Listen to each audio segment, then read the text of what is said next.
Welcome to this episode of Untreated, the podcast of the Salt Lake County Stormwater Coalition.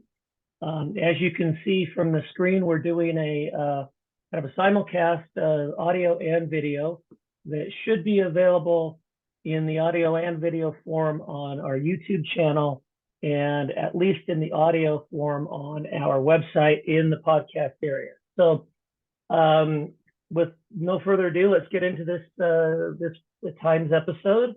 As you can see from the screen, this is we're going to be talking about the Salt Lake City Adopt a Storm Drain program. And Matthew Hendrix with Salt Lake City Corporation is with us today. So Matthew, I'll let you kind of go from there, finish introducing yourself and start introducing the program to us. Thank you for being here.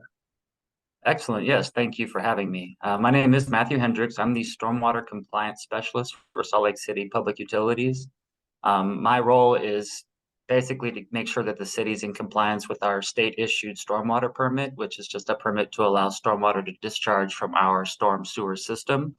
But that permit has a lot of different components that we're required to manage and do so that we're preventing pollution in those discharges. And this program, Adopt a Storm Drain, is actually it serves two functions, but it tackles two of those portions of the program that we need to. And specifically, it's the public participation and involvement minimum control measure. So this is just a way for people to get involved and feel some kind of ownership over their storm sewer system and the pollutants that either go in or come out of it. Excellent. So, as we kind of go through this a little bit, I was really interested to have you tell us just a little bit more about the program, maybe how it kind of came about and how it's being administered and that kind of thing. Sure, of course. Well, the Adopt a Storm Drain is not unique to Salt Lake City or Utah. It's actually something that's been taken on nationwide at different cities around the country, but only so many. There's probably 10 that come to mind when we went to look it up. But my manager, Greg Archuleta, had it in his head when I moved here 4 years ago that he would like to kick off a program like this, but we didn't quite know how, and we hadn't quite gotten to that point yet. So over a few years of discussing it, we finally decided we were ready to do it, and we went forward with the attempt. We did a lot of planning that we had to talk to groups from our legal department, our public information, from our stormwater maintenance groups and administration, and even internally within our group, just to figure out what it would take to manage the program, what kind of resources and needs would it incur. So we went down that path and went for a few months. We took some concepts from other cities, but specifically San Francisco was the one we felt most closely tied to how we were hoping to approach the program. We got our IT people to develop a web page and a map and a bunch of forms so that everything could be visible online and everything could be done online. So that was really exciting. And then with the assistance of our Stormwater Coalition, we got some flyers and kind of started getting the message out. I would say the program officially kicked off in June of 2022 with our Director of Public Utilities, Laura Briefer, had a public service announcement that she put out letting people know that we were taking registrations and actively accepting adoptees of storm drains. Our webpage went live and many people started to register, which was pretty exciting.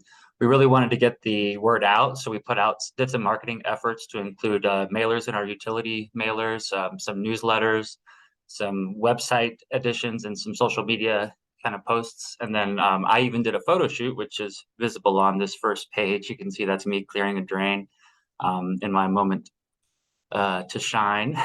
And then we also had a news interview and some articles and reports that came out about it. It actually went viral a little bit, went around the country, so that was kind of exciting. But that's the program in a nutshell, at least how it got started and kicked off. And yeah, it's been pretty exciting. We do have. That's excellent. Oh, sorry.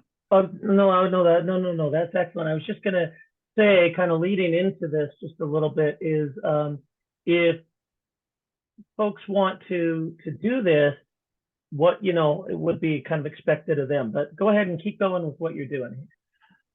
Sure. No worries at all. So currently we're administering the program by receiving those registrations. When people want to adopt one, we process to make sure that the drain is something that they can access, that it's safe enough to do so, and that they know where it is. And then once all that's confirmed, we just approve it And then ongoing, whenever somebody does adopt a drain, and then whenever they clean it, we just ask them to fill out a form that says it's an update form, but it lets us know that they've cleaned the drain. It kind of gives us an estimation of how much debris they remove from the drain, kind of in weight. It's really an estimation, but it's helpful for us to get some metrics to see how the program is evolving and performing, which is exciting. And then, of course, if there's ever a concern, like say a clogged drain that's visibly the subsurface pipe is clogged and water's not able to get into it, that's a pretty big problem. And because of safety issues, we wouldn't ask people to clean inside of the drain. We wouldn't ask them to lift the grate or anything. It's not needed or wanted by them. But then they submit a form to us, letting us know that they have a concern, and that's our reporting function. And once they report to us, we get our stormwater maintenance crew to go out there. And so it's like a second set of eyes and ears out there for certain storm drains to let us know when we're having problems. I'd say the future of the program is really, we'd like to just get as many people involved as we can. Schools and churches would be great groups of people that could come together and adopt multiple storm drains. And the idea is with more coverage and more drains protected and adopted, we'll just have that much better flowing stormwater that'll be cleaner and less offensive to the receiving water bodies downstream, which generally in Salt Lake is the Jordan River, which all goes to the Great Salt Lake, as we probably all know, and we need to protect that as much as we can. And yeah, we are hoping in the future also to set up a storm drain art program, which will kind of coincide with this program, just to let people put their artistic touch on identifying where these drains are and reminding people that they do drain to waterways and they do not go to treatment plants like I think many people believe or falsely understand. That's excellent. So I guess now I got a little bit ahead of myself. I was asking you a little bit about some of the details from the public standpoint, what all kind of is involved with their doing it. And I know you talked a little bit about that in the last slide. Maybe you can go into a little bit more. Now, I'm kind of assuming that even though we're talking about a storm drain, that people are going to choose to clean it during a dry period. So you're mostly going to be looking at like dried leaves and fast food wrappers and bottles and cans and those kinds of things that you would just scoop up and put in a bag and dispose of or take to you guys or whatever they do, right? So anyway, maybe go into a little bit more details about that. Absolutely. Yeah, it's my fault. I actually added a slide, so apologies. But yeah, the idea is that when somebody adopts a drain, they are only expected to clean the surface of it and the area around it about twice per month is what we're asking people to do. They can do it more or less as they're able, but every little bit does help. We do think that the best process is to wear something reflective so that they're safe. But the idea is, yeah, they're just kind of using a rake and a shovel to clean off mostly dirt and yardscape debris, such as leaves and sticks and grass, mowing clippings, but anything that might end up on it, to include trash and litter. Yes, that's a big deal. Just to keep those things out of our waterways. The idea is that once they remove it, they'll put it in a can and we'll get it disposed of properly. And again, if there's something scary or unsafe about it, like say some needles or something particularly heavy, or maybe somebody sees pollution of some kind, they would report to us to let us know that there's something else going on there beyond just a traditional cleaning. And we follow up on it. So it's all being done to protect both the river and the local community, because when those storm drains do get clogged, they do flood. And that can be a pretty big problem in the immediate vicinity. And then, of course, we need that water to go to the Great Salt Lake anyway. So it's a dual effort there to make the water flow and keep it as clean as possible. But that's all that we expect of people. And we've had some pretty good involvement. I think it's important to recall or to keep in mind that we do have all this set up digitally. So there's a form for most things, unfortunately, but the primary form that we want people to do is register for the program. That gets them in the system. And then, of course, they can update us whenever they do their cleanings, which is great. And then they can report back to us, as I said before, whenever they encounter a problem. We do have a map online on our website. I think if you're looking at this video, you can see it on the lower left-hand corner. That's showing all the adopted storm drains in our city. But then we also have an internal facing map, if you look on the right side, that has all those adopted storm drains, the reporting events and the updating events. And you can see that outside of the boundaries of our city, there's quite a few people that have tried to adopt the drain, but we can't we can't allow that to happen, at least in our system, in our program, because it's not in our jurisdiction. So we ask people to reach out to their local municipalities to see if they're involved in the program or not. And we just update the map accordingly as we go. So it's a good, well-oiled, well-managed process, and it seems to be working pretty well. I could jump into some metrics if you'd like. Yes, please. Awesome. Okay. Well, I am happy to say that we've had 52 people adopt storm drains so far. But amongst those 52 people, 94 drains have been adopted. So that means that many people adopted 2 to 5 drains each, which is really exciting. We've had a lot of really good responses from that. And of course, they keep coming in. So I have about 6 that are pending where I need to identify specifically where they are, because sometimes they live in another city and somehow heard about our program, and I just need to make sure that it's clear where their drain is. We've received 74 updates, so the 74 times people have let us know that they cleaned their drain. I think that there's probably more participation than that, but that's just the people that have taken the time to do so. And in those 74 cleanings, they've reportedly removed about 1,380 pounds of debris, including grass clippings and trash and sticks and whatnot. And they've spent about 3,300 minutes cleaning those drains. So it's a large impact already, just since June of 2022. So at about 6.5 months, we've had that much come through. We've also had 11 reports of concerns that are primarily clogged drains, but a couple of them are questions of whether or not their drain is sized properly. And of course, they are sized to engineering standards, so there's not much we can do about it. So we resolve the ones that we can, and the ones that we can't, we just let them know that there was nothing that could be done about that situation, but we appreciate people letting us know whenever they encounter concerns. We do keep track of who's adopted, how they're adopting either as a group or an individual, and why they adopted. So that's kind of exciting. And as you can see on the right side of this page, we have a table that's people said they adopted as a family, about 17 of them. 3 of them were groups of friends, 28 were individuals, and we've had 2 schools so far. I really do want to see more schools and churches, as I mentioned before, but it's all very exciting. We're getting a lot done.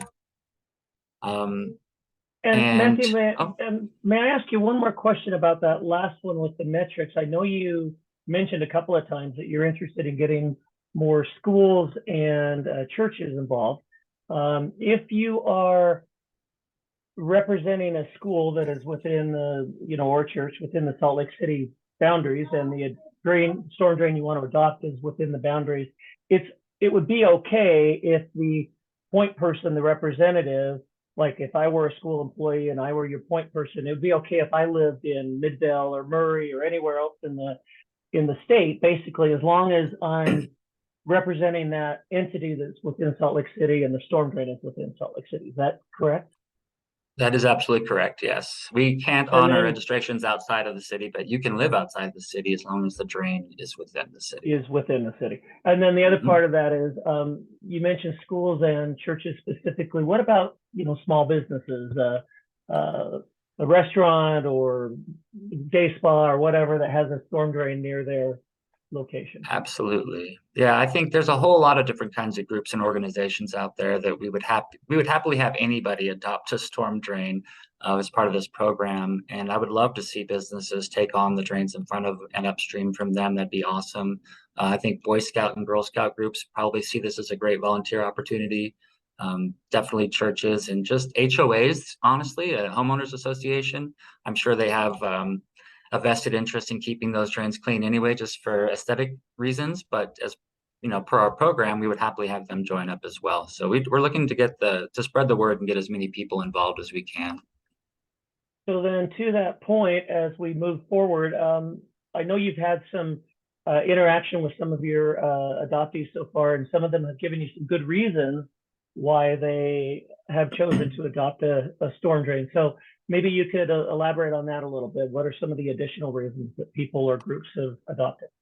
Yeah, no, that's a good question. It has been really interesting to see how people found out about it and why they choose to. We do have a series of answers on the initial registration form as far as why are they adopting a storm drain. So we have the kind of catch-all stock answers. That's easy to volunteer in their community that they want to help improve water quality. I think that water quality one seems to be the highest, the most common reason that people are doing it. but an easy volunteer opportunity is second. Beyond that, I've gotten a couple people just say that they've been doing it for a long time, and they're just happy to see that this is a program that other people can join in. Some have said that they feel like more people should be cleaning up their neighborhoods anyway, so it's great. Somebody said, "Hey, it's on my corner, I might as well." And then I even had a teacher reach out that said it was an easy action-related project for her fourth grade students that were learning about environmental protection and concerns. So there's a lot of variable reasons why people would, but those are some of them right there. And I think I'm happy anytime somebody wants to join the program. Great. Well, that kind of brings us to some of the fun part of this. I know you've got photos that you wanted to share today for those that are watching this Yes. on YouTube.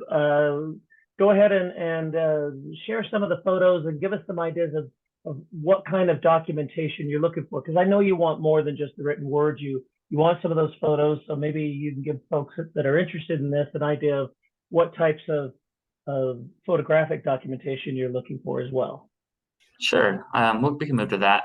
So pictures are appreciated. They're not required, but it helps us to kind of see the impacts of the program and on top of the metrics that are reported.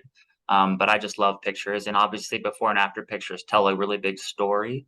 I think this first one here on this slide kind of speaks volumes about how much material was on this drain and how clogged it was, and whether or not it was going to function at all is questionable, but it looks really great now, and you can see that they removed it and put it in bags. And that's pretty much, again, it's not a requirement that they send pictures, but it's really helpful if they do. I think it just really shows it. Here's a series of slides to show you the before and after of a drain. Some of them are not as impacted, some of them are certainly impacted, and either way, once they're done, they're free flowing, they're clear of debris, and water is able to get out of there and make its way to the river. So it is really appreciated. The information that we're really tracking is just how many people were involved in the cleaning that day, how much time did they spend on it, and then just an estimation of how much debris they found and what kind of debris it is. It's not the easiest thing to measure, so we decided to go by weight.